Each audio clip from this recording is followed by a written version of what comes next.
Hello and welcome back to another episode of my MotoGP 20 career mode here in MotoGP, and this time we're here for the 14th round of the season at Misano. But first of all, we've got to advance to that point, so we'll advance forward one more week, which will take us straight there. We've got no notifications, but our frame upgrade's now done, so we've got 50% on the frame. So we'll try and balance the electronics so that won't take quite as long because there's not that many staff members on there currently. So then I'll just basically put everybody on. It's probably not going to make a massive difference, to be honest. No, it just takes 3 weeks then with every person on there then. So I could have a look at upgrading something else, but I don't know if I actually have enough points to upgrade anymore with the frame. I actually don't, so I'll have to wait a little bit for that. In fact, I actually can't really do anything with that right now because there's nobody assigned to it on the research part of it. So I've now got 3 people researching the frame, so that's good enough then, and that's still going to take 3 weeks for the electronics. So I've actually learned as of late how you're supposed to balance it, because I just thought putting the maximum number of people on made it go as quick as possible, which isn't the case. There is a certain point where it doesn't get any better, so then you can start assigning those people elsewhere. So I've definitely been doing the R&D wrong up until this point, but now I've actually learned how to do it properly, it should be a bit more interesting. So let's take a look at the championship standings then. If you haven't seen the previous episode, I do urge you go check that one out before you watch this, but here we go then. So yet another win then at the British Grand Prix, taking us to 2 victories in a row, and Marquez finishing down in 6th actually brought the championship lead down to 41 points, which is looking a little bit more achievable. It's still not possible, I think, if we win every race. I don't think that if he comes second, he'll still win regardless. So we do need him to finish a little bit poorly to have a chance at it, and it is quite a big gap to take down in a very small amount of time. So again, like I said, I'm not particularly focusing on it, but it's looking a little bit more realistic at this point, actually. 41 points. It's still a big gap, obviously, but it was 68, so we have taken it down by quite a big margin there. In the Constructors as well, our other target is now to try and get second place in the Constructors, because I realise that Yamaha are really not that far in front of us. They're only 7 points ahead, so my goal is to try and get ahead of them, get us second in the Constructors. And in the Teams Championship, I'd like to try and beat Petronas if possible, but obviously they have 2 riders that are going to score quite consistently, so we probably need to outscore Quartararo by a little bit more to offset Morbidelli's points, because really my teammates are struggling to get points. But that's all I've got to say for now then, so we'll head into Misano and I'll see you in qualifying 1. So then here we are for qualifying 1 at the Misano World Circuit Marco Simoncelli. Probably the longest circuit name on the whole calendar, but it is nice. Obviously they did the tribute for Simoncelli a few years ago. So let's see who's in the session with us then this time. So it's Aleix Espargaro and Danilo Petrucci, so Morbidelli, Miller and Nakagami are the ones that got through this time. Now I think if I remember from previous seasons, the AI aren't too good at this track, so hopefully we're able to get through into qualifying 2 without too many difficulties. So we'll head out onto the track then and do a couple laps at the beginning of this session. So through the last corner then, coming up towards the line. That was actually a really nice line through Misano corner. You don't tend to get that right too much. So this circuit then, it's quite a nice circuit. I do quite like it. I used to dislike it quite a bit because I'd always clip the curb on the inside of Curvone and crash, but obviously playing the track more, you get used to it. Tito are back coming out of the pits then, but we are going to be in front of him, so it shouldn't be a problem. So we hit the brakes then for Rio. Not the best line into Rio, it must be said. Yeah, we've not done that great. These first laps are never fantastic. Let's see what the gap is in the first sector then. So a 10th down, which, considering the line through Rio, oh, that was even worse as well. Rabat's actually all over the back of us here. Always seems like these first laps are atrocious. I need to obviously get into the groove of the track, get in the groove of the bike. To Quercia then, on the power, sliding it through. I'd say down the straight, but it's sort of a little bit up into turn 9 and then turn 10 Tremonto. We're now 2.4 tenths underneath the time, so that's actually quite a bit of time to gain there. Perhaps we gain that a little bit by going on the greens. It's a little bit naughty of us there. But down the straight towards Curvone, probably a very, very difficult, probably the fastest corner on the calendar. I think it's quite quicker than the ones at Le Mans, obviously the really fast corners there. It's a very tricky little corner, but I do like it. I do really, really like it. As we go then on the brakes into Caro then. Or was it Caro? Not too sure, but we're 3 tenths underneath the time currently. Flicking the bike over back through the left-hander of turn 15 on the power, then down the straight towards the Misano corner. Can we hit it as nice as we did on the outlap? No, not quite. But coming up towards the line then, what's the time going to be? I think Rabat might have made a bit of time on us in that sector. So 32.0 then, it's not going to tell me the gap to second place then. So we'll go for one more lap. We've got 1.2 laps of fuel left, we may as well. So 69,000 underneath our time in the first sector, so not improving by a massive amount. So we're a tenth underneath in the second sector, but we've gone way too wide to Tremonto. We're probably going to lose a massive amount of time there. Into Cara then, we've gained some more time in this sector too, nearly 3 tenths underneath the time now. Through Misano corner then. Again, probably not as good as we did it on the outlap. Up towards the line. 1 minute 31.7 then, so another 3, nearly 4 attempts quicker than the previous lap. We're almost out of fuel now, so I'll head back to the pits and hopefully that should be good enough to get straight through into qualifying 2. So then, yes, that was enough for us to go through 6 tenths ahead of Aleix Espargaro in second place then. So Petrucci being knocked out in qualifying 1, so once again, letting down the Factory Ducati squad really. Bit unfortunate there for Danilo Petrucci. Alex Marquez not too bad in 4th place there. Where are the other KTMs then? So Espargaro is in 8th, Oliveira 9th, Lecuona 10th and Binder down in 12th place there. So hopefully Oliveira and Lecuona can try and score some points, because obviously I do need them to try and bring some home to fight Petronas Yamaha. But we'll head into qualifying 2 then, and hopefully we'll be able to get on pole, because we've got some really good pace here.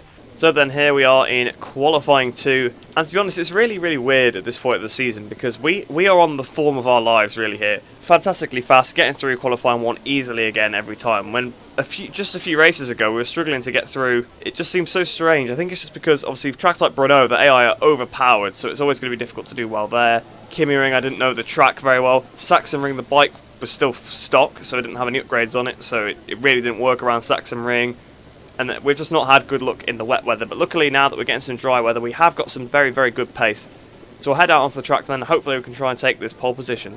So through the last corner then, sliding that rear tyre, coming up towards the line then, under the Octo sign, hitting the brakes then for the first corner. We've actually hit them a little bit early, but it's not the end of the world. Flicking the bike over into the second corner, turn 2. Then through turn 3, the Variante de Palco. So I thought Variante meant chicane, but I guess it doesn't, because that's not a chicane. Anyway, into Rio corner. Flicking the bike round with the rear end. That's a nice corner, Rio. You can get on the power, it turns the bike the rest of the way around. We're actually 9 thousandths underneath the AI's time in the first sector, which is very nice, because that's where we're actually slower than the AI previously in the qualifying 1. We were a couple tenths off their time there. Even with my second lap, I was only a few hundredths quicker than my previous one. So through Quercia then, sort of up the straight a little bit towards turn 9, and then also you get Tremonto, and then probably the best part of the track then. 4 tenths underneath. We've gone very wide through Tremonto though. Try and bring it back for a late apex. Actually, we've not really done that, but we've still got on the power nice and early, and here we come towards the best section then of the track, Curvone. And here we go. It's really hard to get it right. Just do a little lift back on the power. I probably could have pushed it a little bit more there, but I don't want to take the mick and go off the track. Obviously you can do that, wouldn't penalise you, but it's just a bit unfair to the AI because they wouldn't do that. So into this corner then, 6 tenths underneath the time, so even with that we're still gaining some more time. I don't know who's in front of us. I think it might be Fabio Quartararo, but I'm not 100% sure. Through turn 15 then, towards the final corner, Misano turn, hitting the brakes. We've actually done that not too badly, but we've got a little bit wide on the exit, so that's going to cost us a massive amount of time. So as we come up towards the line then, what's the time going to be? 1 minute 31.4, which I think is even faster than we did in the previous session on our very first attempt, so we'll keep going, but I think that might be good enough. So actually 90 thousandths under in the first sector. I thought I did the first sector a bit worse than on the previous lap, but I guess not. 87 thousandths in the second sector, and it is actually Viñales in front of us, not Quartararo. We're now nearly 2 tenths down. I messed up that section massively, so that's not too good. So coming up towards the line then, we did the last corner a little bit better. Is it going to be an improvement? Yes, it is, by 1/100th of a second there, just beating the time. So that is probably going to be good enough for pole position. So we'll head back to the pits and we'll fast forward and we'll come back out if we need to. So then that is pole position, but only 2 tenths clear of Marc Marquez. He's got a little bit over the rest of the field again. He saw that we're taking down the points gap and he's not happy about it then. So Dovizioso in 3rd, 4th for Viñales, 5th for Quartararo, 6th for Rins, Rossi in 7th at his home race, so he'll be hoping to try and improve that position in the race. 8th for Crutchlow, 9th for Miller, 10th for Nakagami, and 11th for Morbidelli, and of course 12th place for Aleix Espargaro. But Marquez didn't actually do his time literally until the death of the session. He had no time, because I was thinking he was going to start 12th, and I was like, alright, what is going on here with Marquez's AI? But he's managed to get 2nd, which is more what I expect, so I'm guessing he'll be wanting to fight us in this race. So this could be a really classic race here at Misano. So we're down here on the grid then, looking at Andrea Dovizioso on the Mission Winnow Ducati. The race is actually cloudy, so the rest of the weekend was sunny. This session is cloudy. It's not really going to make much of a difference, to be honest. The track temperature obviously will be a bit different, so the tyre heating, it definitely could be a factor. If that medium tyre doesn't heat up because of the cloudiness, we actually might be a bit in trouble, but I'm thinking we've got pretty good pace to be able to try and get away at the front, because we always have better race pace than AI anyway. So if you qualify on pole, majority of the time you've got the pace to win, although we didn't win at Le Mans when we put it on pole, but it was wet qualifying of course. Yeah, but the bike feels fantastic this weekend. Ever since we've got those frame upgrades on, really, the bike has been amazing. Obviously, that was the main issue, really, was the turning and the flicking it over side to side, which was going to be a little bit of a problem in some of the chicanes here. But now, to be honest, it's pretty good. The anti-wheelie, we're not wheeling out of every corner anymore, so we really are finding a lot of pace. We're probably finding about a second a lap at some tracks, which obviously is ridiculous, which kind of explains the upturn in form, really, because a second in qualifying is massive. So, can we try and make it 3 wins in a row here? I hope we can. But let's start this race and hopefully we can beat Marquez. So our 3rd pole of the season. Can we make it a 4th win of the season? Putting the power up to power mode 2. Waiting for the lights to go out here at Misano. Lights out and away we go. Marquez has had a super start. He's got past us already as we go towards the first corner. So is Dovizioso. And I think Vinales is having a look up the inside. We brake nice and late, trying to sweep around the outside of Vinales. So we've maintained 3rd position here. And we're looking at the inside of Dovizioso for 2nd. On the power, can I quite do it? No, not quite. So we have to concede the position to Dovizioso then. Through the Variante de Parco, on the power, down towards Rio. We're going to be able to outbrake him up the inside into Rio. We're going for it. We're on the inside of Vizioso. We've almost ran him out of room there. He left us a bit too much, and I cut right in front of him. So we're back up into 2nd position now, putting it back down to power mode 1. Marquez has got half a second lead. We can't let him get away at the front here. He is so fast on these first laps, we can't let him pull out the gap. So we hit the brakes then for Quercia. It's gone in extremely wide, so I can see where they're losing time on their qualifying laps if their times are based on the actual times they can do. If we go towards turn 9, then hitting the brakes then, and then obviously there's Tremonto as well. Hopefully Dovizioso doesn't come up the inside because we've gone in pretty wide. Marquez has gone in even wider than us actually to try and pick up that apex on the outside, and we're closing all over him. In the slipstream then, are we going to go for a move into Curvone? This will be tricky place to pass side by side with Marquez through Curvone. I couldn't quite pull that one off. I couldn't fully go in there because we would have collided and we probably would have gone down. Marquez really brave, sticking it around the outside there. I had to back out on the inside to not cause a crash there. So Marquez continues to lead, but we are all over the back of him. We've got the pace. We're looking for the outside here. I don't want to sit behind him for a whole race again, like in Le Mans, obviously, before. But I had to catch him up and then we just stuck behind him. We couldn't find a way past. There is plenty of passing opportunities at this circuit. We're just got to not make the mistake. So at the end of the first lap then, how far is he going to be in the lead? 0.3 of a second then ahead of me, and then Dovizioso still in 3rd place behind us. So here we are then, down towards Quercia. We're having a look. We're not quite close enough to go up the inside here, but he's gone a little bit wide on the power. Can we get the move done? No, we've turned it way too tight. There's no way I'm getting that done. I just ruined all my drive, turning even more. I don't really know what I was doing there, but into turn 9, it's going to be a repeat of the last lap if we're not careful, down towards Curvone. Try and get the exit off Tremonto then. We're 1.2 seconds in front of Dovizioso, so we are clearing off from Dovizioso then. So once again in the slipstream, down towards Curvone. This time I might go for it a little bit more off the power then. Through up the inside, we've got a little bit off the track, so we might have to actually give him the position back for that. Because obviously we went, although we've gone wide through 13 now anyway, way off the track. And that's allowed Marquez back through, so once again it seems like we're falling into that trap of not being able to get past Mark. We can't sit behind, well, we can sit behind him for a while. We've got plenty of time, but I don't want to run out of laps like we did at Le Mans.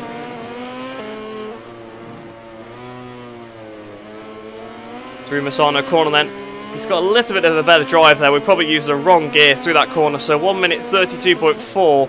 So 0.7, sorry, not 0.4. Where have I got 4 from? I don't know. We actually did do a slightly faster lap than him, but we really can go a lot quicker than this.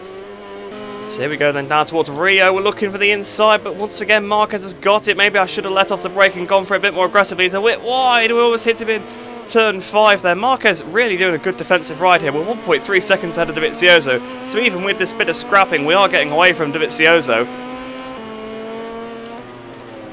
Into Quercia, then on the inside of the brakes. That actually caught me off guard. I wasn't expecting to close up on him that much. We've taken the lead here at Misano then, doing a bit of a wheelie out. This is the section of the track where we were quicker as well, through sort of turn 9 and then turn 10 Tremonto, and then obviously through into Curvone. I've got a little bit defensive through Tremonto so he doesn't fire it up the inside. It is going to compromise my run a little bit, but I couldn't afford him dive bombing us and potentially having us off. So we've got a little bit of a gap if you look at the map now then. So if we come into Curvone, a little bit of a lift back on the power. I think we've got the position now. So towards the line then at the end of the 3rd lap, 1 minute 32.0, so we've improved by 7 tenths on that lap, and we are 7 tenths in front of Marquez, so it does make sense. So coming up towards the line then at the end of the 4th lap, we've put a lot of time into him, 31.7, yeah, that is a really good lap considering it's a race, 2.1 seconds in the lead now, but Dovizioso actually might be catching him up a little bit again. So coming up towards the line at the end of the 5th lap then, 1 minute 31.8 through Misano corner then. Coming up towards the line, at the end of this lap, what's the time going to be? 1 minute 31.7 again. So hit the brakes for the first corner. What's the gap? 4.8, so almost 5 seconds in the lead, and Dovizioso has actually caught right up to Marquez now. I've just realised that we are in massive fuel trouble. 1.4 laps to go, and we've got 2 laps left. So I'm going to have to go power mode 0 to the end of the race here, not to retire. 32.3, we have slowed down massively, but 5.4 seconds in the lead. We should just be able to coast this one home now. So as we're about to start the final lap then, we've got the fuel under control. 3 laps left apparently, 32.1, so once again dropping into 32s, but what's the gap now? I think it's about 6 seconds to Marquez. It's not even telling me. 5.7 seconds behind. Come on, Dovi. Come on, please go past him. So here we come then into the last corner. We are just 6 seconds ahead of Marquez now. Through Misano corner, up towards the line. Use the power mode 1. Use the power mode 2 now. As we got towards the line then, it's going to be 3 wins in a row here. We are really making a comeback in this championship. So apparently Marquez made 4/10ths up in the last sector, but I don't think that is actually what happened. I think it's just one of those things with the AI simulation. So Marquez coming home in second, then Dovi in third. So Dovi couldn't quite get him in the end then. He was pretty close to him, but just not close enough. And we really left everybody else behind. Maverick Vinales 11 seconds back. Quartararo 11.1. They're in a bit of a pack, these riders here, Rins and Petrucci. So Petrucci doing a pretty good job to recover to 7th from where he started. Rossi, unfortunately, in 8th place at his home Grand Prix, so the fans not got too much to cheer about today. 9th then for Crutchlow and 10th for Jack Miller.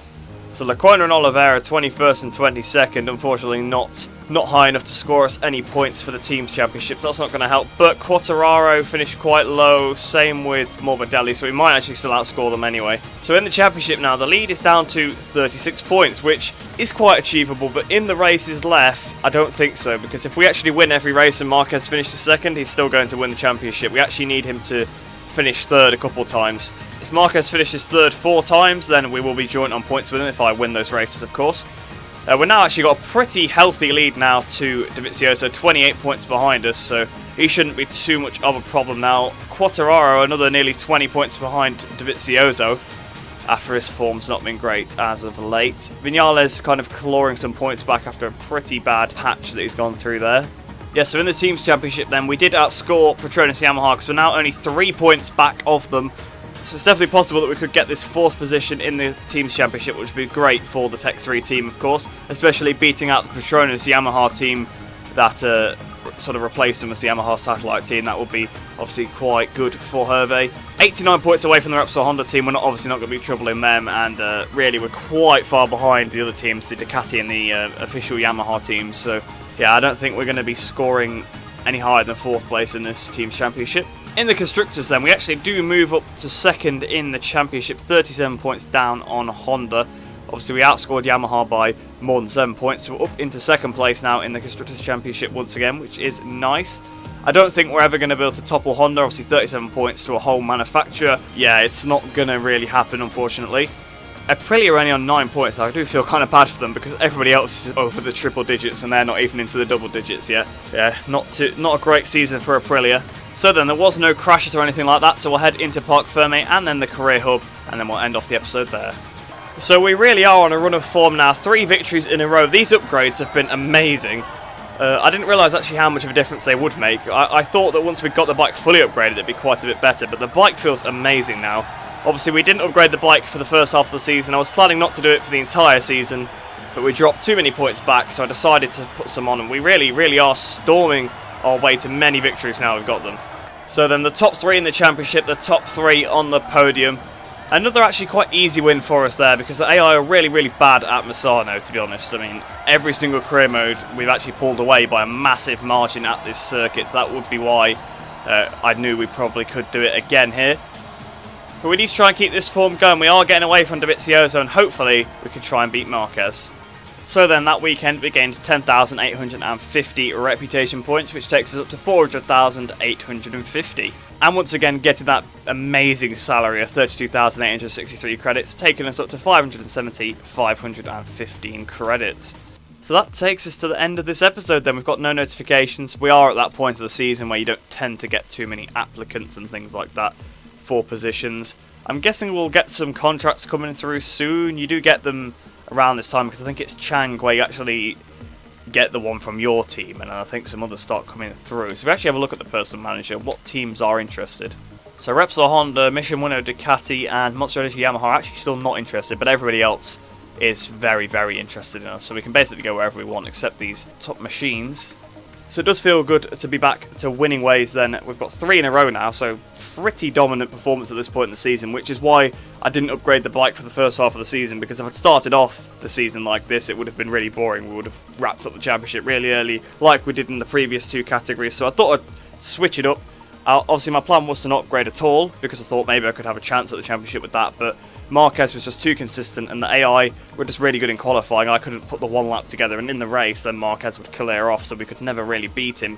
So as soon as we put these upgrades on, obviously we are flying in qualifying and therefore flying in the races because we're starting up in decent positions. Not really anything else to say, so I hope you did enjoy that video then, guys. I hope you enjoy the rest of your day. Hope you're all staying safe, and I shall see you in the next video.